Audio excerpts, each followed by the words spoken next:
defense. The Miami Dolphins defense, because, from Javon Holland, who we respect on this show because he's doing his thing with Cam Wolf, and they got the podcast going, to, who was it, Jalen Ramsey had spoke out against him. Several Dolphins defenders, after 1 year of Vic Fangio, came out of the woodworks. There were some unnamed source quotes that came out saying how Vic Fangio was too old school, too strict. He was not the right guy for the job. It was his fault that the defense didn't execute down the stretch, not the fact that the Dolphins defense had also got riddled with injuries. And here goes Vic, who pulls up to Philadelphia year one. And he had talent out of the wazoo. He also schemed it up perfectly and executed one of the most dominant defensive performances we've seen in the history of the Super Bowl, rivaling what the Legion of Boom did in that game against the Denver Broncos and Peyton Manning. Vic Fangio deserves all his flowers. The Dolphins defense, they were the third biggest losers, because where do you go from here? Where do you go from here? People like the new defensive coordinator, Weaver. But now all that soft stuff, the moniker that we've been saying about the Dolphins, all of that, it almost gets fortified when you see the guy that tried to lead them into being a bit of a tougher team doing exactly that with the Eagles next year. We see time and time again that coordinators can make Super Bowl teams. If you have two guys that command their units as well as Fangio has done with the Eagles defense, even Spagnuolo has done with the Chiefs defense, you can make magic happen. Yeah. And you can make the most with what you've got, even if your injuries are all around the field. We saw what the Lions do. Both those guys got scooped up for head coaching jobs. Yeah. And the Dolphins had one of the guys, Vic Fangio, who's a difference maker, and he's gone now. He's clearly a really good defensive coordinator. His first Super Bowl, 38 years of coaching. Congratulations to him. The redemption tour for him starts now, and I hope he stays with the Eagles. He's one of those guys. He could be like the Steve Spags for the Eagles, like what the Chiefs have. He's already had his run at head coaching. The league considered him not a guy that you would want to invest in as the face of your team. And now he's going to be probably a career defensive coordinator. Why not do it in Philly where you just won a ring? It kind of lined up perfectly for Philly, and it lined up absolutely abysmally for the Miami Dolphins. Number 2. This one is a little off the beaten path. We have a poll up today that fans are able to walk by and vote on, and the question is, did you enjoy the Super Bowl halftime show? And I know one person that absolutely hated it, and that was Drake. Drake is the second biggest loser from Super Bowl Sunday. I don't care how his fan base wants to spin it. I don't care how even he himself, I'm sure, will try and brush it off his shoulders. He is one of the great artists of our generation, also one of the best spin artists of our generation. He is getting his ass kicked in his rap battle with Kendrick Lamar, and that was the nail in the coffin. Not only having the game over out there at the Superdome, not only having Kendrick allude to some things that he's done throughout the rap battle about him liking people underaged. He did it on the stage, and he had Drake's ex up there crip walking to it as well. I can't see how in any fashion in which, after already losing the rap battle and then having Kendrick do this victory lap at the Super Bowl halftime show, and then Kendrick's about to go on tour and probably do a little bit more lapping, 5 Grammys. That was a bad Sunday for Drake. I guess so, but also Kendrick Lamar had the greatest opportunity that a very select few artists will ever even be able to be conceiving about, being a Super Bowl halftime show. And the entire show was teasing, taking shots at someone who's not involved. Drake.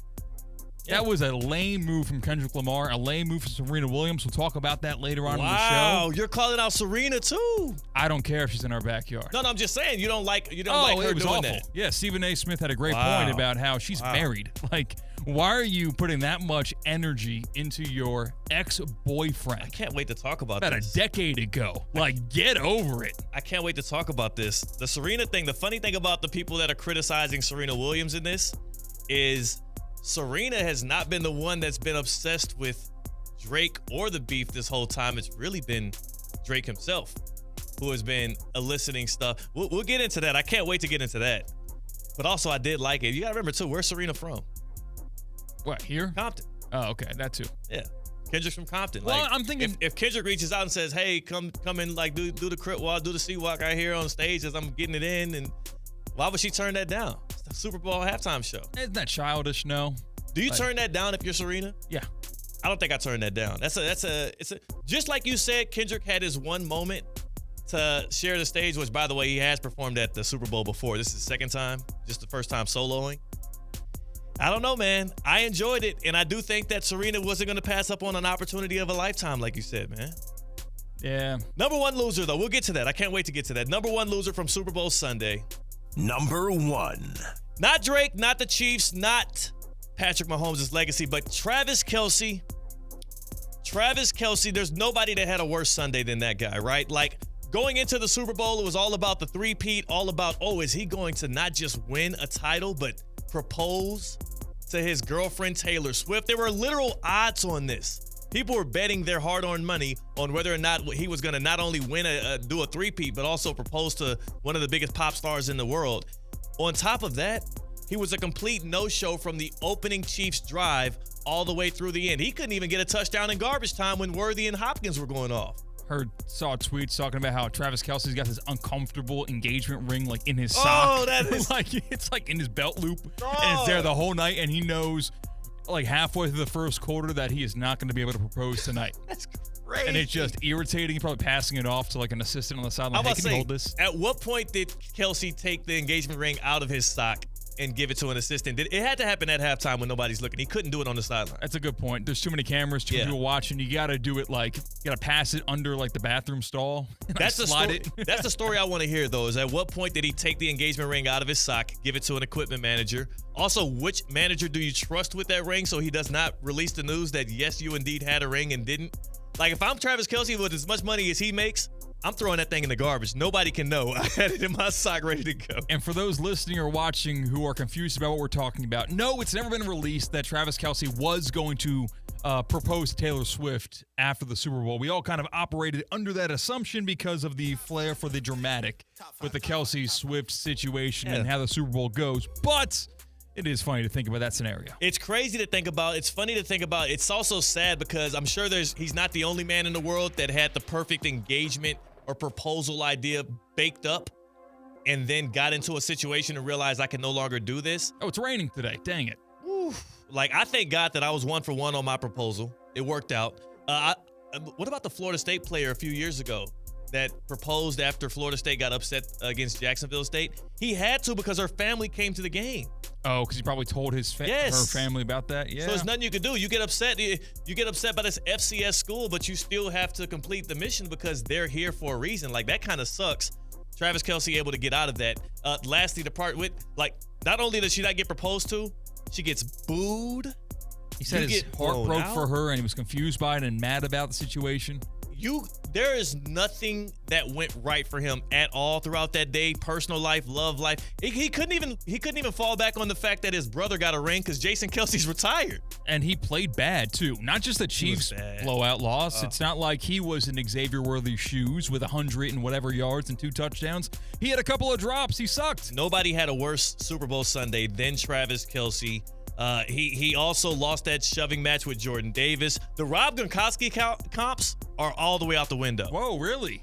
I think it's over with now. So greatest tight end of all time, the door is shut? It feels shut. And again, it's not me talking. It is the people that are having these ridiculous, engaging conversations because I do think at their peaks, Rob is unparalleled, Rob Gronkowski, but Kelce has had a longer peak. And I do think... Yeah, like it's one of those harder debates. Like if I had my choice between Rob and Travis Kelce at the top of their talent, I think I would still take Rob Gronkowski. That's interesting. I think you're not giving enough credit to Travis Kelce because of a kind of a rough couple of years because last year's regular season was absolute garbage. He turned it on and they won a ring and it was all happy in the end. But yeah, I'm still taking Travis Kelce between the two. Yeah, I think the difference for me is the versatility of Gronk. He's always because he's bigger, stronger. He's always going to be a better blocker. Run after the catch, I'm taking Gronk. But like when it comes to being like an actual receiver and a weapon in the passing game, I think Kelce is better. So it's like he's giving me more. They both are elite. Gronk gives me a little bit more. So I don't know. No, it's no shade to my guy Travis Kelce either.